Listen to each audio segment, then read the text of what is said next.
Hello everyone, welcome to series देखो। अगर आपने अभी तक मेरे चैनल को सब्सक्राइब नहीं किया है तो प्लीज़ सब्सक्राइब कर दीजिए और बेल आइकन भी दबा दीजिए ताकि आप इस सीरीज़ के कोई भी पार्ट्स मिस ना करें। तो ये कहानी बेस्ड है एक ब्लाइंड सीईओ पे, जिसे उसके दादाजी फोर्स करके उसे एक ऐसे लड़के से शादी करा देते हैं जिसके बहुत सारे सपने हैं और वो भी अपनी स्टेप मॉम की वजह से शादी कर लेती हैं। तो हम मिलते हैं अपने सीईओ होमिंग से, जो कि ब्लाइंड है लेकिन वो बहुत ही बड़े ख़ानदान का बड़ा बेटा है। अब उसके दादाजी उसे रियान ग्रुप से रिश्ता जोड़ने को कहते हैं क्योंकि वहाँ के जो इम्पोर्टेंट डिज़ाइनर्स थे वो उनके कंपनी में नहीं थे और इसकी वजह से उनका प्रॉफिट दुगना हो जाएगा। ब्लाइंड मैन जो कि होमिंग है वो शादी नहीं करना चाहता, वो मना तो करता है पर दादाजी उसके बहुत ही ज़्यादा प्रेशर देते हैं और कहते हैं कि तुम्हें क्या कंपनी के लिए कुछ भी नहीं करना। अब इस पर बेचारे होमिंग को मानना पड़ता है। अब हम देखते हैं कि एक मीटिंग के दौरान वो होमिंग को बुलाते हैं बट वो कार में जिद में बैठा होता है, पर वो अपने ड्राइवर से कहते हैं कि जो भी हो जाए उसे ज़बरदस्ती या जैसे भी यहाँ पर लेके आओ।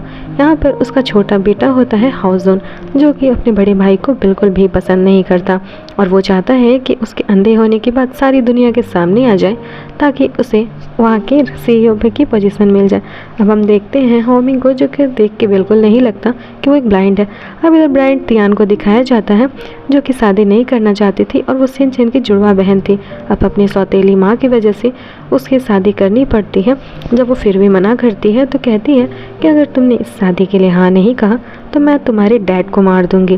पहले इसकी छोटी बेटी, जो कि इसकी अपनी बेटी है, उससे उस ब्लाइंड मैन की शादी होने वाली थी, पर वो ऐन मौके पर इस बात का फ़ायदा उठा करके निकल जाती है कि मैं एक अंधे आदमी से तो शादी नहीं करूँगी।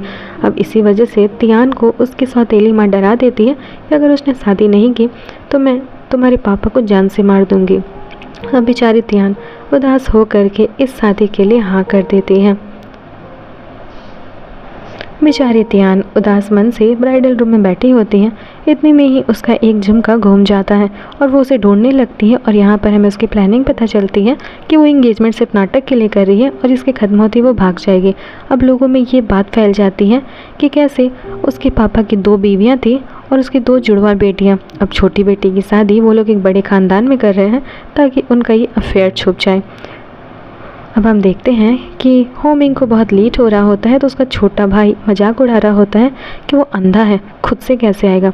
पर होमिंग जिस तरह से चल रहा होता है कोई उसे देखकर नहीं कह सकता कि वो एक अंधा आदमी है। अब इधर झुमके ढूंढने के दौरान वो अपने ड्रेस में झांकने लगती है कि कहीं गलती से उसका झुमका उसके अंदर तो नहीं गिर गया।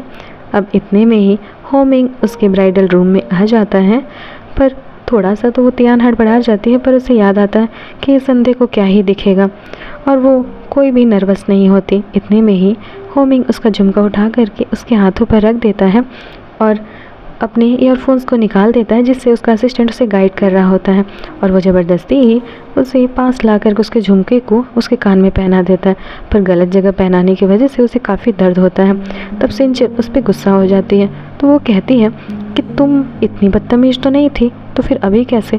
तो तियान कहती है कि मैं इतनी ही बदतमीज़ थी, अब ऐसे ही मैं हूँ। अब यहाँ पर वो उसका टाई बांधने लगती है, लेकिन वो भी अपना झुमका का बदला लेने के लिए इतनी ज़ोर से टाई बांध देती है कि उसके गले में दर्द ही होने लगता है। फिर वो कहता है ठीक है, मैं तुमसे बाद में मिलता हूँ।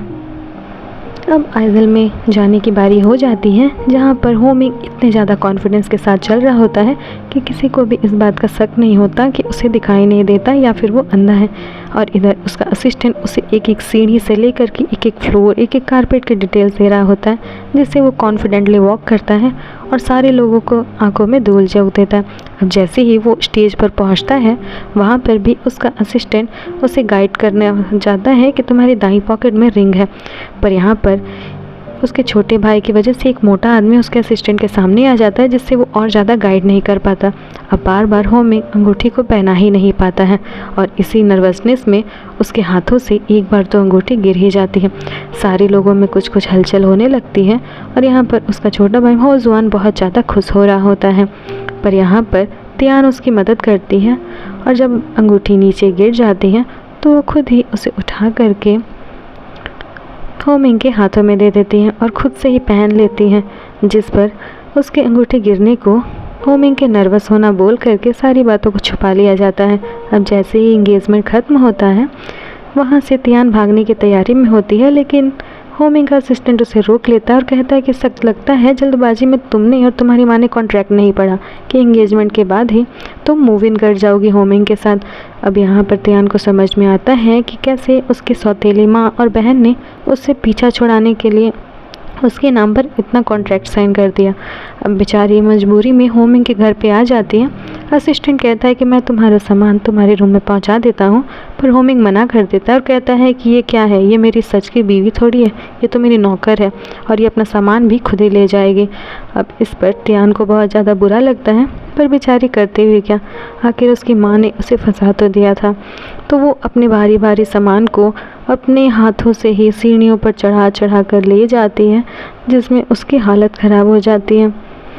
एक तो इतनी मुश्किल से बेचारी इतनी ज़्यादा सीढ़ियाँ चढ़ करके अपने रूम में आती है। उसे लगता है कि चलो आज का टॉर्चर अभी तो ख़त्म हुआ, लेकिन होमिंग के दिमाग में और भी बहुत कुछ चल रहा होता है। अब जैसे ही वो अपने बेड पर थोड़ा सा रेस्ट करने के लिए सोती है, इतनी देर में ही उसे एक और नॉक की आवाज़ आती है, और ये और कोई नहीं बल्कि होमिंग का असिस्टेंट ही होता है। और वो ये कहता है कि आपको सर ने याद किया है, उन्हें भूख लगी है और उनके लिए आपको खाना बनाना होगा। पर वो कहती है मैं तुम्हारे सर की नौकर बन के नहीं आई हूँ, मैं खाना नहीं बना रही हूँ। तो असिस्टेंट कहता है सर ने ऐसा भी कहा कि अगर आप मना करें तो आपसे 50 मिलियन ले लिए जाए। अब इस बात पर बेचारी झल्ला जाती है और बिना मन के ही नीचे आ जाती है ताकि वो होमिंग के लिए खाना बना सके। वहाँ टेबल पर क्रैब फिश होता है और वो उसे बनाने के लिए कहता है, पर वो कहती है कि मुझे तो बनाना नहीं आता। तो अपने फ़ोन के सिरी से बात करता है और उससे क्रैब फिश बनाने की रेसिपी को पूछता है। अब वो उसकी बातों को सुन करके उसके लायक मसाला रेडी करती है और वो उसमें मसाले डाल करके तैयार करती है, लेकिन होमिंग को प्यास लगती है तो वो गलती से पानी के बजाय मसालों वाला ग्लास पी जाता है। अब उससे वो पूरा मसाला फेंक देता है और उसके गले में बहुत ज़्यादा जलन होने लगती है और वो पानी पानी ऐसे करके चिल्लाने लगता है। अब उसे लगता है इसी आपाधापी में उसके हाथों में एक क्रैब फिश चिपक जाती है और उंगली को काटने लगती है।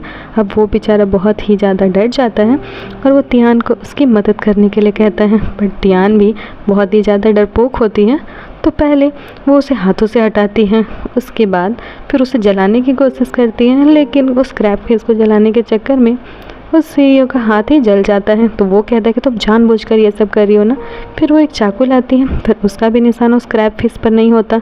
फिर उसके बाद होमिंग खुद ही सीरी से पूछता है कि जब क्रैब फिश उंगली में काट ले तो क्या करें। तो वो सॉल्ट वाटर में रखने के लिए बोलती हैं और इसी वजह से फिर क्रैब फिश उसका हाथ छोड़कर भागती है। यहाँ पर होमिंग को बहुत ही ज़्यादा गुस्सा आता है कि इस लड़की की वजह से मेरी उंगली कट गई। बेचारी तियान ने जानबूझकर तो ये सब किया नहीं था, बट उसे इसका खामियाजा भुगतना पड़ता है। हम देखते हैं कि उसकी उंगली सूज गई है पूरी की पूरी। अब रियान ग्रुप में वो अपने डिज़ाइंस को चेक करती है, जिसमें पता चलता है कि वो एक बेहतरीन डिज़ाइनर है, पर वो अपनी आईडी छुपा करके ये सब काम कर रही है और उसके डिज़ाइंस आते ही बिक जाते हैं। अब बेचारी के ज़िंदगी में थोड़ी सी खुशी सुकून के पल आए ही थे, तभी फिर से होमिंग का असिस्टेंट उसे परेशान करने आ जाता है और वो कहता है कि सर चाहते हैं कि आप उनके नहाने में मदद करें। तब वो कहती है कि तुम्हारे सर के दिमाग से पूरे पैदल हैं क्या, उन्हें क्या नहाना भी खुद से नहीं है, मेरी ही मदद चाहिए। तब बेचारी आधे मन से फिर से वो उसे 50 मिलियन की धमकी देता है और इधर हम देखते हैं कि उसकी सौतेली माँ और बहन उसके फादर को मारने की पूरी प्लानिंग कर रही है, जो कि उसकी अटेंडर सुन लेती है, जिसे कि तियान ने ही वहाँ पर रखवाया था। और वो सारी बातें तियान को बता देती है और वो ये कहती हैं कि तुम फिर भी उन पर नज़र रखो, और वो अपने फादर को बचाने के बारे में सोचने लगती है। तियान की सौतेली माँ और बहन बहुत ही ज़्यादा बुरी औरत होती है, तभी तो वो लोग अपने ही हस्बैंड को मारने की पूरी प्लानिंग करती हैं। और अब इधर तियान मन मार करके होमिंग के वॉशरूम में जाती है, जहाँ पर वो उसे अपनी उंगली दिखाता है और कहता है कि ये देखो तुम्हारी वजह से ही मुझे नहाने में दिक्कत हो रही है, तो अब मेरी मदद करो। और यहीं पर ये पार्ट ख़त्म हो जाता है। हम अपना अगला पार्ट जल्दी अपलोड करेंगे, सो स्टे ट्यून। और अगर अब तक आपने मेरे चैनल को सब्सक्राइब नहीं किया तो प्लीज़ सब्सक्राइब, और अगर वीडियो अच्छी लगी तो लाइक भी कर दीजिए। तब तक के लिए बाय।